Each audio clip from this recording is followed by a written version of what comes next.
everyone in Florida. I hope you're doing well. Hope everything goes well. I know this hurricane is terrifying from the perspective of the amount of damage it could possibly cause, the amount of lives it could possibly take. If you were able to get out of Florida or, escape to higher ground or move inland, like I just, kudos to you for everyone who wasn't able to do that. I'm rooting for you. But we do have Trump commenting here on, well, just the strength of this hurricane. We don't even know what's coming at us. All we know is it's possibly the biggest. I'm not sure that I've ever even heard of a Category 5. I knew it existed, and I've seen some Category 4s. You don't even see them that much, but a Category 5 is something that I don't know that I've ever even heard the term, other than I know it's there. That's the ultimate, and that's what we have, unfortunately. That man was president for 4 years, and he doesn't know what a Category 5 hurricane is. And he lives in Florida. That's a good point. He has a home in Florida, and he's never heard of a Category 5 hurricane. It seems impossible. Seems impossible. I mean, even if you don't know the specifics of a Category 5, there's tropical storms, and then at a certain wind velocity, they get upgraded to hurricanes, and there's categories of from 1 to 5. 5 is extraordinarily strong. 1 is in, if you draw a Category 6 with a Sharpie, you may have an additional. So don't worry, it's not a 6 yet. Well, so if you're wondering in terms of like the media's expectations of our presidential candidates, as you've seen over the course of the past couple of months, the standard for Biden and then Harris is extraordinarily high. And then Trump is on TV saying he's never heard of a Category 5 hurricane. And it's just absolute crickets in that regard. And Trump's also got, previously when he was in office, made a comment about a hurricane that occurred during the course of his administration that is also quite enlightening in terms of understanding his specific level of knowledge when it comes to hurricanes. A great job in helping with Florence. This is a tough hurricane. One of the wettest we've ever seen from the standpoint of water. I can't. I just can't. I can't with him. But from the perspective of wind, it was very windy. And from the perspective of rocks, it was a beautiful day. One of the most windy hurricanes from the perspective of wind. Well, yeah, I mean, considering that he keeps bringing up that you can't watch TV if the wind isn't blowing because of wind. Yeah, I'm just waiting on him to say, "Well, they can watch my rallies," because that's how fucking obtuse he is, and the lack of self-awareness around him. Because he's a windbag. I mean, he is absolutely bananas in terms. So like that windmill comment he made where like, if the wind's not blowing, I guess we can't watch TV. We don't have electricity. Just extraordinarily ignorant, just utter stupidity. And what's going on with his mouth? Is he not able to open it all the way anymore? I have no idea. He talks like this. He does a lot of slurring as well. I don't know if it's like his dentures or he's on drugs or it's just cognitive decline. I have no idea. But like, yeah, his confusion about how just energy production works. So like with solar, he's like, well, it was cloudy today. I guess we don't have electric. Like these aren't independent from our current systems of power. They're not one-to-one replace. Well, not in all cases are they one-to-one replacements. There's supplemental energy production to help us stop relying so much on fossil fuels. But he's too much of a fucking moron to even understand like the basic gist of that. But yeah, I just again, like the man's intelligence, it just goes utterly unstated just how fucking stupid he is. Just how dumb. Like, and this is the dude that was the president of the United States for 4 years.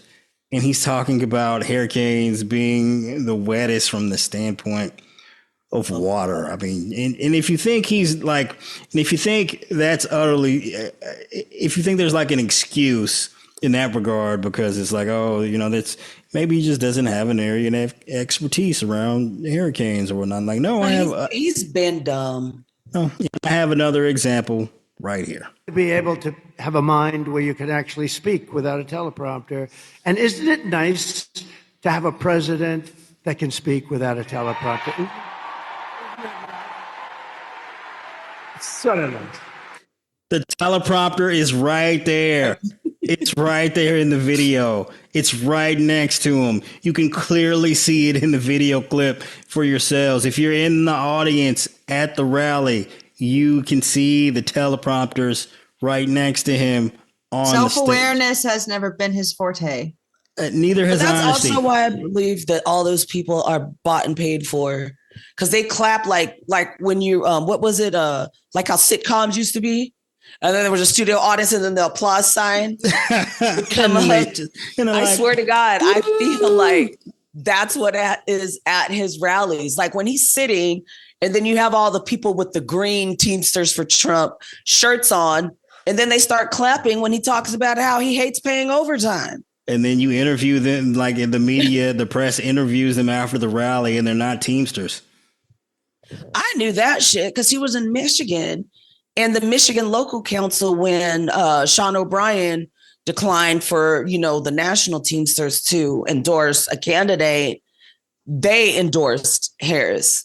Yeah. So I already knew that was some BS. And I was like, oh, why are their shirts green? It's always some bullshit. Like, just like the level of insanity in terms of stupidity is outrageous, but it's only equaled by the level of insanity in terms of the lies that this dude is just willing to, like, aren't you excited to have a president who doesn't need a teleprompter as he's like reading it off the teleprompter? Off of the teleprompter. Like the teleprompter is telling him, it's like, all right, now respond to crowd by saying, I'm not reading a teleprompter. It's fucking bananas. And like, it's just infinite. He also forgets the part where he's not president. That's a good that's the part point, Carol.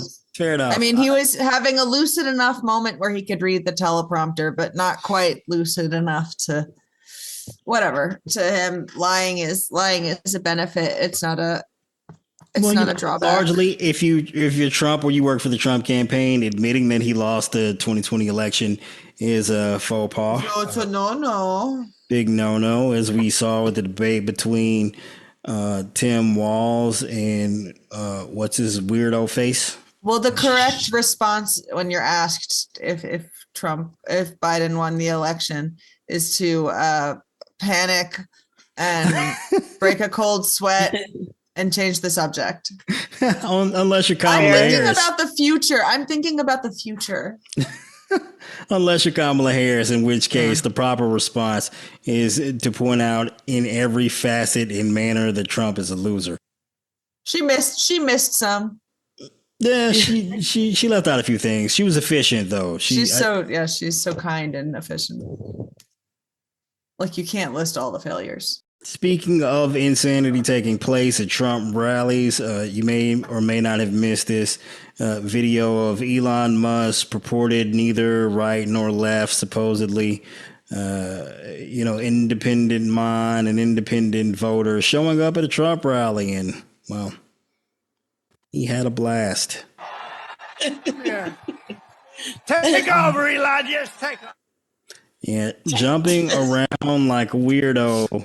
A hopping mad, yes, and referring to himself as Dark MAGA. That's extraordinarily unfortunate. After all of the allegations about the previous owners of Twitter being supposedly in the bag for Democratic candidates, here we are having Elon Musk out here literally campaigning for Trump after buying Twitter. The irony is not lost on me. Also just looking like a total fucking weirdo, and then Trump looking at him like a weirdo as well. It's just weird. But so I think in terms of like Elon's behavior here, clearly not only is he in the bag for Trump, he must be like in dire straits, because I would imagine with the amount of money he's in the hole after, Twitter losing 80% of its worth since he bought it. Yep. he must be in some dire financial straits. But even in that unfortunate situation for his bank account, I would imagine he's still out here pouring tens, if not hundreds of millions of dollars into a Trump-aligned PAC, which it seems, given the fact that he's the largest contributor to that PAC, and PACs are forbidden from coordinating with the candidates themselves, being out here on the campaign trail with the candidate is an FEC violation. Yes. Well, maybe he was very cognizant when he says if Trump doesn't win, he's going to jail. I completely believe that, not to mention all of the SEC investigations that he has against him, and for all of the trading stuff, like what he did with the 420 for Tesla. Yeah. So the stock price manipulation, possibly insider trading, and who knows what else is being investigated. I'm assuming Elon Musk said he's going to jail if Trump doesn't win. Yeah, he said in his interview with Tucker. So yeah, Elon did an interview with Tucker Carlson. Just two weirdos getting their shit off together. Laughing about the vice president being assassinated, just another day. Yeah, just another day. A couple of privileged white guys laughing about the murder and death of black woman. No big deal there. Me didn't care about that. But yeah, in that interview, he said if Trump doesn't win, he's fucked. If he loses, man, what? You're fucked, dude. I'm fucked. If he loses, I'm fucked. It does seem that way. You can't just be like, Yeah, I'm like, how long do you think my prison sentence is going to be? Do you think, will I see my children? I don't know.